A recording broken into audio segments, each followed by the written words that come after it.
Okay, so we're going to do section 11.11, which is modelling with differential equations.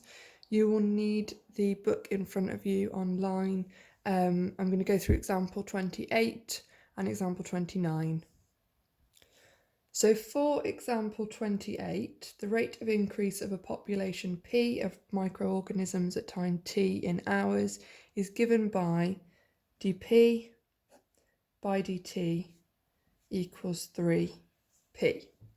And it says initially the population was of size 8. So that gives us an initial condition that TP is, so initially, which means T is 0, the population, so P, was of size 8. So that gives us an initial condition. The first part of the question asks us to find a model for P, and it's asking us to do that in the form A e to the 3t. So this is what I'm aiming for over here. And I need to state the value of A. So I'm going to take the equation that I've been given and I'm going to separate the variables. I want to keep dp on this side. I want to move dt to this side. So first I'm going to do dp equals 3p dt. Then, because dp is this side, I want this p over here as well. Do not take the constant with you. Like I said last time, leave that constant there and just divide through by p. So you'll have 1 over p dp equals 3 dt. And then I can integrate both sides. From here is a straightforward integral. So 1 over p integrated with respect to p, that is just log p. I'm not going to add the constant because I'm going to add a constant to this side. If I did add a constant here, I would be able to then subtract it and combine it with the other constant. So integral of 3 with respect to t is 3t, and then I'm adding my constant on there.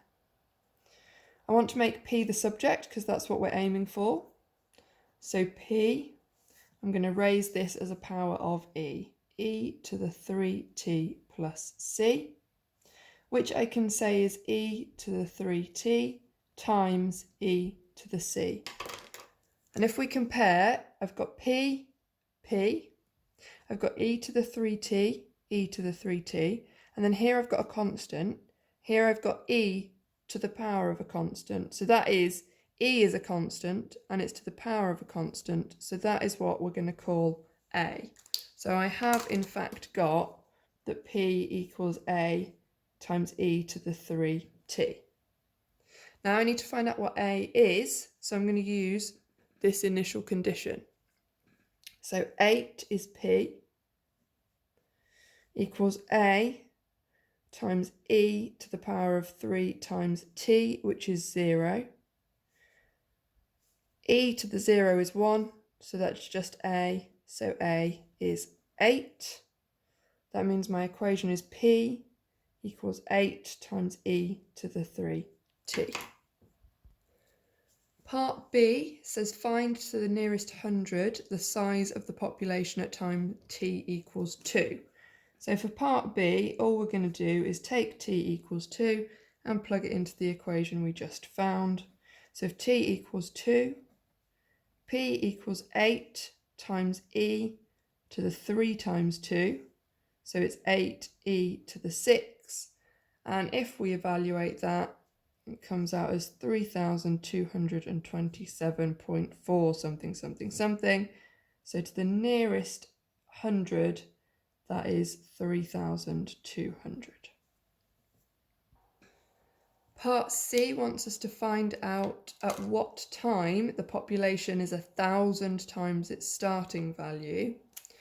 So the population's starting value is 8.